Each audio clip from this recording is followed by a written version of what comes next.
நீங்கள் எல்லாரும் எனக்கு புஷ்பஹாரங்களை ஏராளமாக கொண்டு வந்து கொடுக்கிறீர்கள்.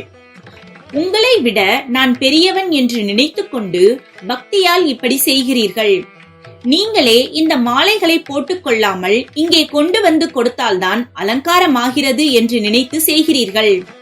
இம்மாதிரி சந்தர்ப்பத்தில் நாம் ரொம்ப பெரியவர்தான் என்று நினைத்து கொண்டு இந்த மாலைகளால் என்னை அலங்கரித்துக் கொண்டால் அது அகங்காரம்தான். ஆனால் நீங்களோ எனக்கு செய்தால் விசேஷம் என்று பக்தியோடு கொண்டு வந்து கொடுக்கிறீர்கள். இவற்றை நான் திரஸ்கரிக்கலாமா?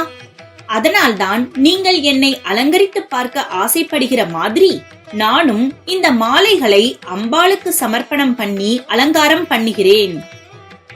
அடக்கத்தின் பெட்டகமாக இப்படி ஸ்ரீ பெரியவர்கள் கூறும்போதே ஒரு உன்னத உண்மையை வெளியிட்டிருக்கிறார்கள்.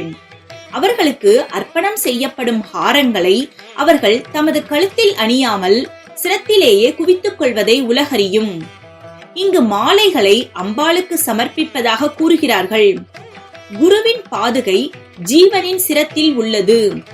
சாட்சாத் பராசக்தியே குரு ஸ்வரூபமாக வருகிறவள் என்பதை இதன் மூலம் அவர் நமக்கு சொல்லாமல் சொல்கிறார்.